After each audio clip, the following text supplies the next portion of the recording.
goodness for thank heavens for small mercies. All right. Well, as you said, I'm Adrian Quiney, and I agreed to speak because I'm heavily invested in northern sustainability. And if you're unable to winter your bees, then beekeeping isn't sustainable. And the subject of the presentation is the insulation ventilation conundrum. How much of each should we provide and whether it matters or not? And wintering systems are one of the most debated and confusing things that we talk about, especially when we start beekeeping, because you find that beekeepers in one camp seem obsessed with moisture and condensation and are not that concerned about the cold, but there are just as many beekeepers who don't worry about moisture and condensation, but instead are obsessed with insulation. Now, one way to avoid the chills of winter is to winter indoors. And if a person has the money and the time and the know-how, they might find that appealing, but I don't.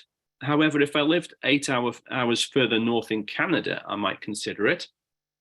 And if you only have a few hives, styrofoam boxes may be an alternative.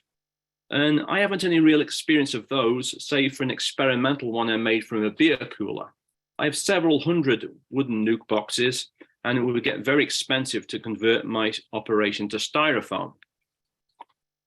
Now, I'm not advocating the return to skeps. When I started this PowerPoint, I kept changing in my mind on how to write it. Should I start with my own observations? Well, that seemed too egotistical.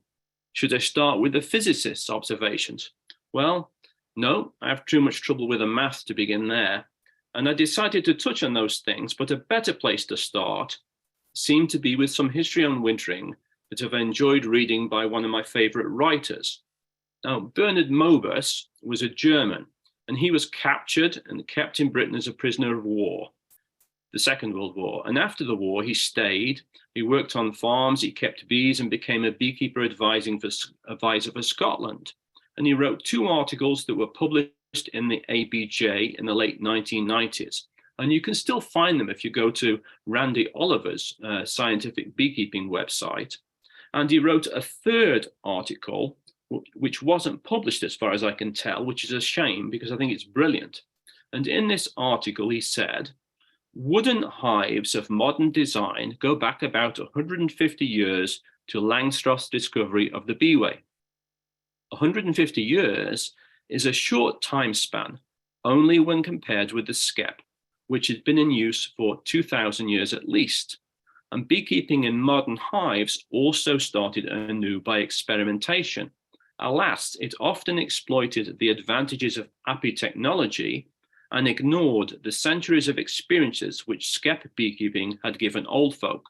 Now, the point that I take from that is that we shouldn't fall into the trap of thinking that we have all the answers. We should keep an open mind, because in the big scheme of things, modern frame hives haven't been around for that long. But before we move on to modern hives, I think we need to consider the bee's preferred home, the tree. Richard Dawkins, an evolutionary biologist, introduced a concept known as the extended phenotype. And in this idea, the effect of a creature's genes are not confined to their body, but extend into the environment. A popular example of this is the beaver. Without its dam, a beaver is lost. And it's the same for bees and their combs in a tree. Without their combs, honeybees are nothing. What Moebus said was that in nature, thick walls of hollow trees gave more protection, and overall heat losses were smaller in the smaller, therefore warmer space. Further protection was afforded to the colony when it fastened its combs to the roof of the cavity and filled the combs above their heads with honey reserves. The beeway between combs and the closed cavity avoided through ventilation. Passages between combs were wider where brood had been reared last and where food had been consumed, and here was no barrier against the escape of the waste gases of combustion, of heat generation, to keep the cluster warm. The natural tendency for ventilation of gases was downwards. Bees were as warm as a bug in a rug. Few bees faced the coldest temperatures as most of the bees of the cluster were where warmth had not escaped, and here they saved their energies to stay alive. So when I consider what Mobus said, and then apply what Dawkins says, it seems that we are likely missing some efficiency opportunities in wintering the further we move away from the tree as the best place for bees in winter. And while preparing for the PowerPoint, a friend of mine sent me a research paper from the University of Illinois that was published in 2022. In the introduction, the authors explained something about wintering research in the 20th century and the lack of it in the 21st century. And they summed recent history up better than I could, so I'm going to shamelessly quote them here. And they said, because bees are mostly restricted to a nest with finite food stores, winter is usually considered the highest risk period for colony survival. As such, there is a long history of beekeepers employing management strategies to improve overwinter survival for their colonies. From at least the earliest 20th century, beekeepers in cold climates commonly covered their hives with wooden sleeves or woolly insulation material, buried the hives in trenches, and kept hives inside cellars. In popular beekeeping manuals of the time, it was even recommended to forego uncovered outdooring wintering completely. For example, it was recommended that beekeepers must overwinter indoors or with wrappings if they were located north of 42 degrees north, which is about Chicago, Illinois. And overwintering was only recommended south of 40 degrees north, outdoors that is. So what that tells us is that even before Varroa came here, beekeepers in the north had trouble wintering their bees. And so I think it's the latitude slide is useful because I find it useful when we consider what's local and what might be relevant to us. Now, the Illinois researchers said, starting in the 1940s, Farrar performed a series of experiments showing that winter clusters in hives near Madison, Wisconsin, which is about 43 degrees north, could efficiently thermoregulate outdoors without extra coverings. Soon after, Simpson further explained how bees achieve nest thermoregulation. Thus, recommendations began to shift, and beekeepers were more likely to overwinter colonies outdoors without heavy wrappings. However, hive covers have continued to be recommended in beekeeping text and extension documents, especially those targeted at beekeeping cold or northern climates, though the exact definition of those ranges was often not explicitly stated. It's still not clear how necessary or valuable wrappings are in many cases, especially in areas where winters are not extremely cold. Then, after relating modern beekeeping challenges, the authors go on to say, start quoting again here, due to these factors, winter has become even more perilous, with managed honeybee colony losses posing major challenges for modern beekeepers. Thus, hive coverings or wraps remain appealing to many beekeepers as a manager practice for aiding in colony overwintering. Yet despite this, there is a surprising paucity of published scientific research on the effects and efficacy of hive covers, especially from the 21st century. They were studying hive covers. Now, stepping away from the study for a moment, let's take a look at wintering losses. Now, I'm a fan of the Bee-Informed Partnership data, and I spent some time on there learning what I could from it. And up until last year, they shared much of it freely, and the person was able to search by management method. And I drew this data from the slide before the curtain fell, and they reduced the data that they would share. The following are a few screenshots which show how dire the overwintering situation is. As you're probably aware, the larger the sample size, the more seriously you can take the data. And up to 2019, for Minnesota and Wisconsin, the Bee-Informed Partnership had records from 2,213 backyard responders managing over 16,000 colonies, and 163 sideliners managing 22,000 colonies. Now, I ignore the commercial beekeepers because for the most part, their colonies are moved all over the country and don't winter here in the Midwest. And you can see the average backyarder lost 58% of their colonies and the average sideliner lost 47%. That might be easier to see in this bar chart format. Backyarders losing 58%, sideliners losing 47%. I also kept the data showing what the results showed for those who reported using a Varroa control product and not. For sideliners, those who did lost 44% of their colonies, and those who didn't reported losing 60% of their colonies. So I have no arguments with the part of the message that current beekeepers teaching gives out. The message is, if you don't control your mites, the colony will die, and that is true. And for backyard beekeepers, those who reported treating lost 54% of their colonies, and those who didn't lost 62%. And there is a school of thought that lays all the blame for wintering losses at the feet of Varroa. But I think that's too simplistic an explanation. Varroa management matters, but those of us wintering bees in skinny boxes are concluding that the skinny boxes, their insulation and ventilation are important as well. Another way to look at it is that even when trying to follow what's known as conventional best management practices, lots of colonies died. So the inability to manage Varroa is definitely a large component of winter losses, but winter losses occurred before Varroa was implicated.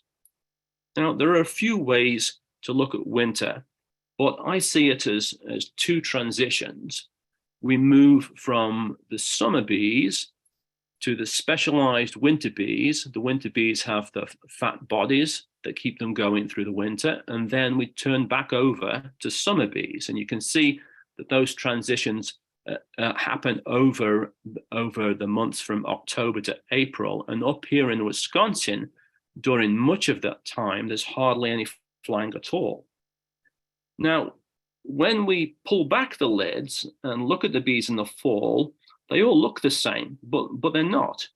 Some of them will be summer bees and some of them will be the winter bees. And all of the summer bees will be dead by the end of the year. That's a natural part of wintering. And the others, the diutinous bees, will be around until the spring if they live. If those diutinous bees are numerous, healthy, and well provisioned with honey, these transitions occur without incident. But when they're not, it becomes very obvious. A colony heavily infested with mites and the fatal viruses in my area will fail before the end of the year because it was unable to make the batch of winter bees that was needed to take it to spring. And I hear from beekeepers that winter their bees in 10-frame equipment that they will lose some colonies in February and March. And when their bees fail to make that second transition, that transition back from diutinous bees back to summer bees, they will either dwindle down to nothing, starve out a few inches from honey, or limp along with a bad case of chalk brood. Now, there may be other factors involved, but I see these as wintering system failures, because I don't think that the bees have failed the beekeeper or the beekeeper has failed the bees. I believe the wintering system has failed both of them. Now, these are variants of this are what have been taught in our area for a long time as traditional requirements for northern beekeeping.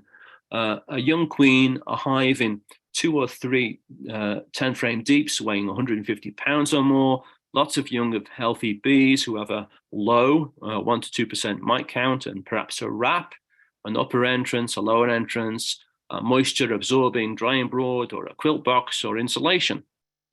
And under certain circumstances, this can still work. It can, if you're able to follow the instructions and timing and have some luck.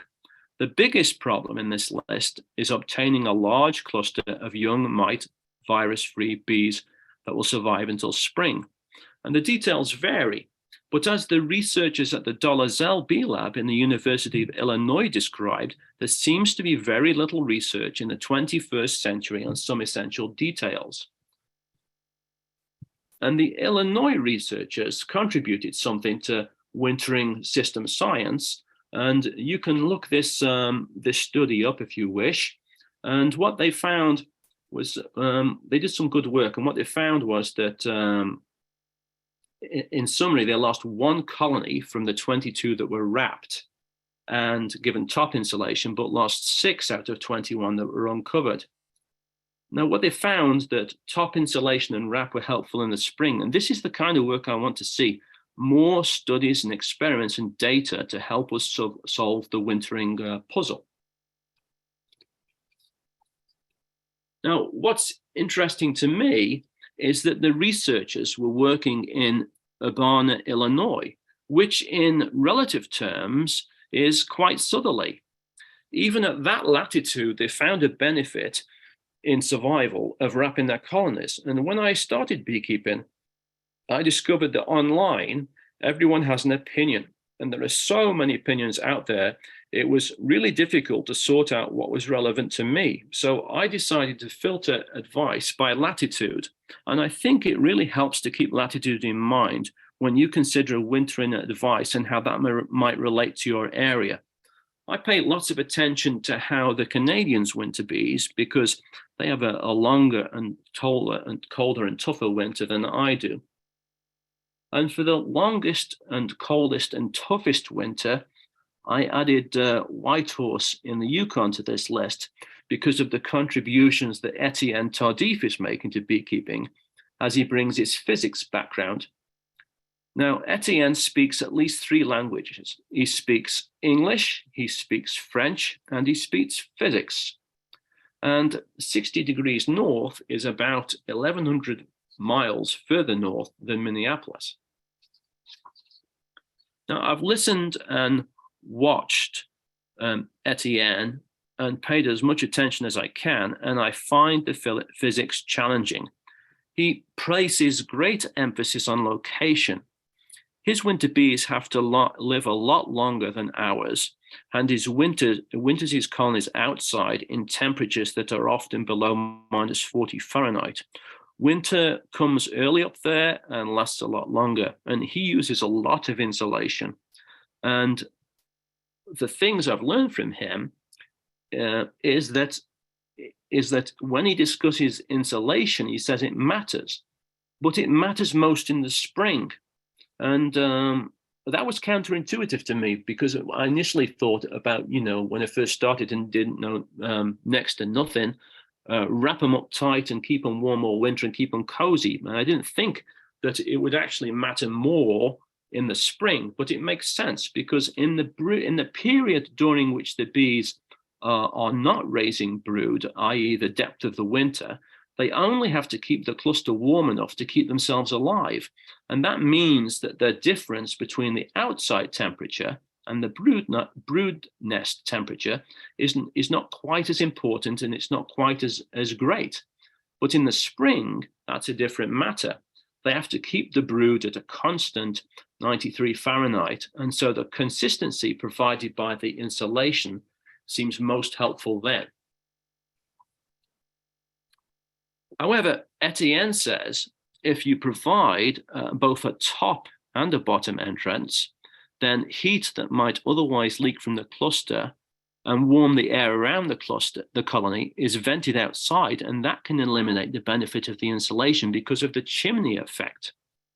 And if you want to learn more about that, I'll encourage you to go to his website, North of 60 Beekeeping, because he can do a much better job of explaining it than I can.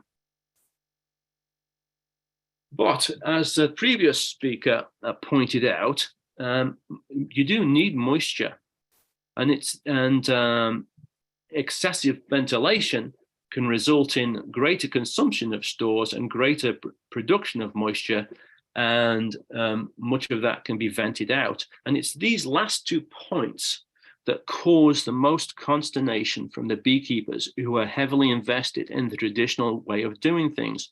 When you've been trained to believe that moisture will drip on a cluster and go to great lengths to eliminate it from the colony, it's really hard to hear that those efforts may result in the opposite of what you're trying to achieve. I empathize. It must be incredibly hard for beekeeping educators to accept that a Canadian mechanical engineer might be onto something that contradicts what you have as core beliefs. But Etienne's not the first person to describe how badly the through ventilation system serves our bees. Mobus goes on about it at length, how unsuited our thin pine boxes are for winter. And I heard recently from a couple of wintering lecturers that I admire for other reasons that the wintering cluster is like a big furry animal. And when it's healthy, insulation doesn't matter, and you just need to keep it dry over the winter and it's going to survive. But as I see it, the data doesn't seem to support that contention because we've lost so many colonies over the winter. Winter is a problem. And many scientists may be ignoring physics, but not Dr. Tom Seeley. And as I return to the latitude page, I add Ithaca, New York, into the list because of him. Ithaca is where Dr. Tom Seeley did his field work, and he learned that swarms seemed to prefer a cavity of about the volume of a deep box in a tree with a lower entrance. And that also follows on with what Stefan said a moment ago, that single 10 frames. Now, as I recall, that entrance was about 1.25 inches in diameter. So from a latitude perspective, Ithaca lies on a line about 60 miles or so south of Minneapolis. So for my compromises with the bees' preferences for wintering in a narrow cavity, I choose a similar volume with a small entrance. And for me, that also means wintering the bees in 10 frames, but putting them in 2 stacked 5-frame boxes per colony with insulation on the top, and then pushing them against neighboring colonies to share warmth. And this method is fully described in my newly released book, The Cavity Compromise. It's available from Amazon, Barnes & Noble, Northern Bee Books, or contacting me directly. And the data included in my book shows my lifetime winter survival numbers without chemical treatment. And for bees kept in nuke equipment, I have a lifetime success rate of 80%, which is a lot better than I've done in 10-frame equipment. I try to overwinter as many of my colonies as possible in my stacked 5/5 nuke configurations because they do better in these skinny cavities. But I think it's important to recognize and acknowledge our biases. In my case, I have a strong bias towards insulation. And the idea that a cluster of bees can just shrug off the cold and survive unaffected doesn't hold much sway with me. And that's probably because all my beekeeping has been in Wisconsin where it's cold. And it makes no sense to me to provide a system that wastes energy. And I think we can best serve our northern bees by keeping them insulated. Now, this study, little article came in front of my newsfeed from Ag Daily. It said, our study suggests that the increased energy overwintering bees use to maintain hive temperatures reduces energy available for immune functions, which would leave overwintering bees more susceptible to disease infections, all leading to higher winter colony losses. So this isn't rocket science. We know that winter is tough on bees, but it's kind of interesting to see that some scientists have come up with this. But they said, but what I thought was interesting was they said they found a metabolic pathway at the cellular level that shows that winter is tough on bees. And one of the strategies they were contemplating to fix it was to treat them with a gene activator that's being used experimentally as an anti-inflammatory and anti-cancer treatment. I don't think our bees need chemotherapy. Rather than that, I think it would just make more sense to insulate the hives and thus reduce the number of bees needed to be involved in keeping themselves warm. As I see it, the traditional method of wintering in large drafty colonies relies upon the resilience of the bees to overcome the pessimum conditions they are housed in. It relies upon unnaturally large clusters of winter diatoneous bees living until spring, and it relies upon the power of the cluster to overcome our cold environment. Now, what or who is to blame for the fact that wintering losses for stationary beekeepers have remained at about half for as long as we can remember in the cold north? It may be conservatism, a lack of imagination, a lack of research. It could be overstating Varroa as the problem. It could be tradition. It could be beekeeper in education. Perhaps a lack of collaboration between scientific disciplines. Too much in the 10-frame box thinking and not enough out of the 10-frame box thinking. I believe we can winter more of our northern colonies successfully if we can get them into better systems for the winter. And by better, I mean more insulated, especially for those of us living north of the 40th parallel. But while the concept of insulation seems relatively straightforward to me, ventilation doesn't. I have a real hard time understanding how the bees' needs are best served. If we look at the perfect tree with a single hole in it, then it seems obvious that they know how to manage it. However, the most common systems in operation, including mine, use 2 holes, and it's something I struggle with. Bees in a cavity naturally ventilate by blowing air down below the cluster, and if you have a lower entrance, it can get out.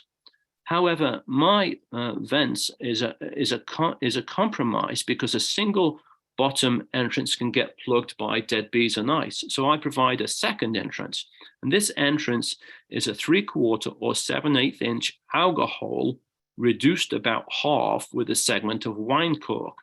The auger hole is 3 inches from the top of the top box. The bottom entrance is 3/8 of an inch by 3/4 of an inch, and these entrances are small to keep mice out. I like to think that the reduced area slows down the loss of air and consequently heat as compared to larger entrances, but I don't know that for sure. I came across this writing after I'd developed my system of overwintering. What Mobus said: on the other hand, the word chimney effect says it all. Heat is used, indeed wasted, to drive the system. And this is something that bees can ill afford, except in a paradise where bees do not have to think of survival through a long, cold winter. Conservation is a watchword spelled by the bees in capitals. Now, this Mobus, he wrote a trilogy on bees. I wish the 3rd part had been published because I think that's his best part. And I think beekeeping would be further ahead if bees had listened to him.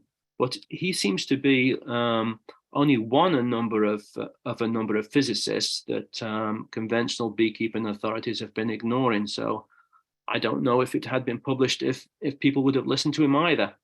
But anyway, so I worried that my system might be losing more heat than needed because of this chimney effect, because I have an upper entrance, not a top entrance, nonetheless, because it's 3 inches from the top. And how Etienne, the Canadian, explains it is that when brood rearing starts later in the winter, the difference in temperatures between the outside and that of the warming brood nest can make the chimney effect worse. So to amuse myself a winter ago, I decided to run a citizen science project to see if I could learn anything. The literature review on wintering that the University of Illinois Bee Lab did showed there wasn't much out there. I've concluded that there is no point waiting around for bee labs to perform the experiments that we as local backyard and sideliners want to see. Universities have a lot of constraints and seem quite conservative when it comes to wintering. If we as beekeepers need money to fund experimental research, then there is money out there. For those of us interested in sustainability, there are grants available from SARE, which stands for Sustainable Agriculture Research and Education. But we don't always need thousands or millions of dollars of public money to perform some very basic research. And there is something satisfying about being independent and only being beholden to the bees and science. I didn't apply for funding. What I wanted to know was whether it was better to winter with a reduced alga hole in the upper box or a reduced alga hole in the lower box. I intended to find out if there was some noticeable difference when I compared stores used, colonies surviving, and colony strengths. And you may wonder why the holes are so small. Well, when I started overwintering bees in 5/5 frame colonies, one of my main concerns was how to keep mice out of the boxes.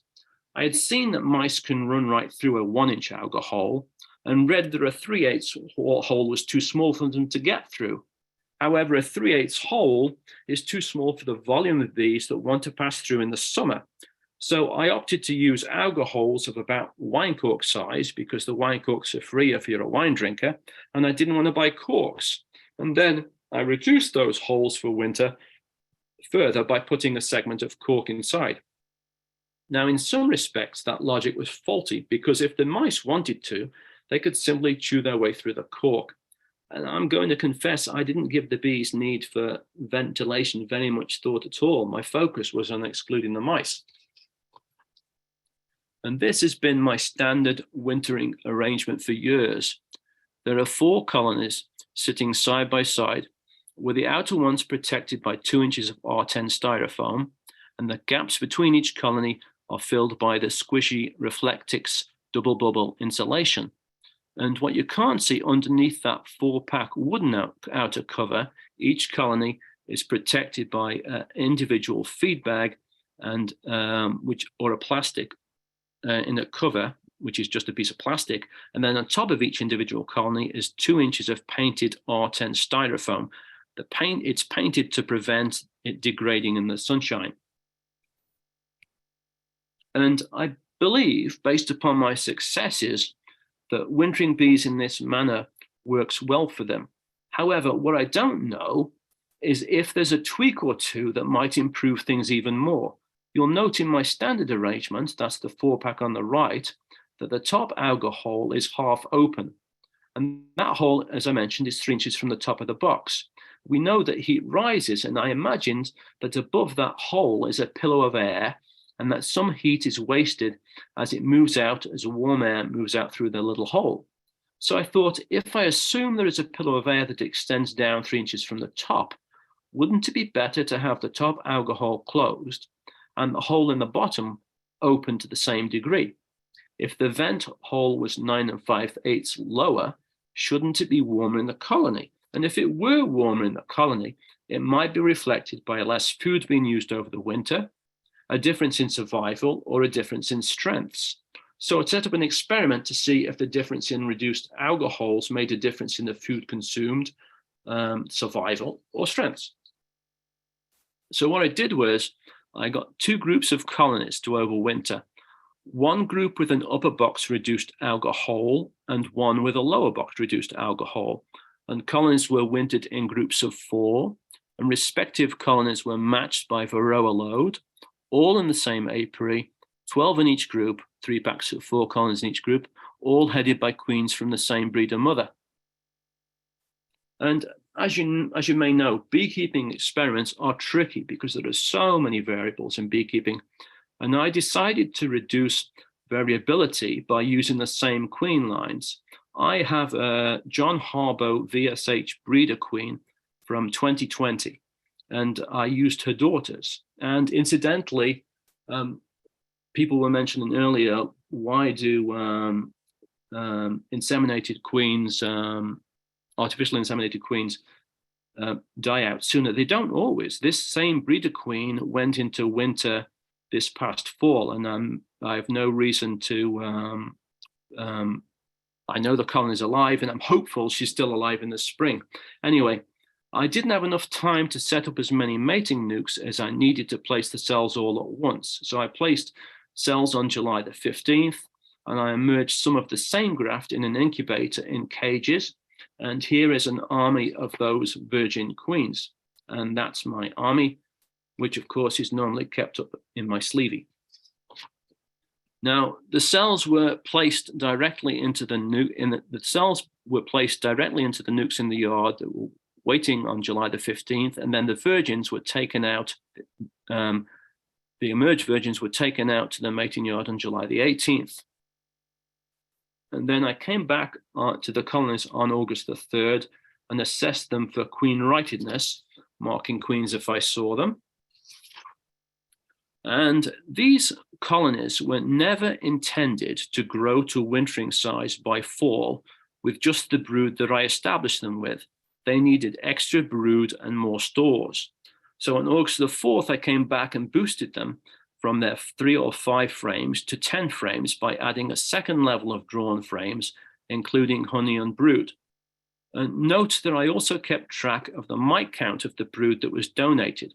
I didn't want to take a chance that I might doom a colony by adding brood that was overly infested with mites. I had counted mites on the large colonies that I took brood from, and I counted the mites at the end of July, and the mite counts then in those colonies ranged from 0 to 9 per 300 powdered sugar shuck sample. And there were 2 colonies in the group with an unknown mite count, 1 in each experimental group. I added about an average of a frame of sealed and emerging brood above a newspaper combine, putting in as much honey I could at the same time in the top box. Everybody then is in a 5/5 frame box. At the end of August, I started weighing the colonies, and when the goldenrod was done, I started feeding them.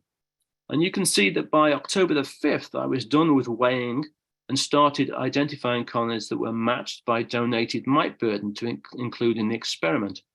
The colonies' weights ranged from 70 to 78 pounds. And here's a side note. It might seem surprising that I'd consider adding brood with an infestation rate as high as 3% to a colony. But these are bees from a pure VSH mother. And if you were using bees with some form of mite resistance, at some point, that resistance has to earn its keep. Otherwise, there is no point to it. Now, I don't know what percentage of my survival successes over the years can be attributed to the VSH genes, the small cavities, the insulation, the small entrances, or not buying replacement colonies for more than 10 years. I suspect all of these things factor into it. And Dr. Megan Milbrath explained in a lecture I saw in 2016 that a surefire way to make mite infestation lethal was to combine it with one of the latest deformed wing viruses that come in on non-local bees from warm places. And my experience seems to validate her theory. By not importing bees from warm places every year and using stock with some resistance, I believe I'm avoiding the most lethal viruses. Back to the matter in hand. Now, on November the 19th, I moved the bees into their winter positions in groups of 4. I put the higher mite count colonies on the outside of the 4 packs. And you'll notice that the group in the middle of the left page had a top box entrance and a 7 mite count on the left and a 9 mite count on the right. And then on the right page, there is a corresponding group with a 7 mite count on the left and a 9 mite count on the right. And the colonies in these packs had lower entrances. Now, not all the colonies in this yard were in the study, and you'll note that I'm not perfect because there are 2 blank spots where I'd wrapped the colonies before I'd read the numbers that are painted on the side, and I had to wait until spring to see what those numbers were. And this is what the apiary looked like from the top of my truck. And then it got colder, and we had a cleansing flight day on December the 16th. And during the winter, I checked on the apiaries every 2 weeks. And that's usually my practice. I shovel the electric fences every 2 weeks and go out and check for signs of life. And I do that until the weather moderates in mid-March. Another aside, this winter has been nuts. We've had 70 inches or more of snow. So I've not kept up on my shoveling. And in the spring, that's going to give me some concerns because I'm going to want to get to the bees before the bears do. So on March the 16th, it was 52 degrees, and I wrapped the colonies, scraped off the bottom boards, weighed them, and then wrapped them back up again. So what did I find? Well, I lost one colony in the control group and one in the experimental group, and those two were dinks that were alive on March the 16th, but had died by April the 9th. The mite count of the brood that was added on the colony on August the 4th in the upper entrance group was 7, and the mite count colony in the one that died in the low entrance group was unknown. Now, if you look at my page, you'll see the numbers above the colony represent the weight before the winter. The numbers below the colony show the weight on March the 16th, and the number below that is the loss in weight. The numbers within those boxes are actually the numbers that are painted on the sides of each 5frame box. So these are the weights when compared against each other. Combined, the 24 colonies lost an average of 18 pounds. There was an average of 17.5 pounds lost in the group that had the upper entrance, and an average of 18.8 pounds lost in the group that had the lower entrances. And the overall differences were not that great. So you can see that the losses in weight were all over the place. And this is raw data. So I texted my eldest daughter, who's in college, and paid more attention in a statistics class than I ever did. So Zoe responded, and her opinion was that that there was no statistical basis for me to infer that one group was different from the other because I had manipulated the height of the reduced alcohol. She also went on to say that 12 was a pretty small sample to compare two groups. Well, I knew that already. So let's review what I wanted to know. It didn't seem to matter whether the reduced vent hole was in the bottom or the top box, and that surprised me. I was expecting to see a difference. There wasn't a difference in survival. There wasn't a significant difference in stores used. 17.5 pounds to 18.8 is not very much difference at all. And I couldn't see a difference in the strength of the colonies that was related to whether they had an upper vent hole or a lower vent hole. For strengths, I just eyeballed them from the bottom of the colony.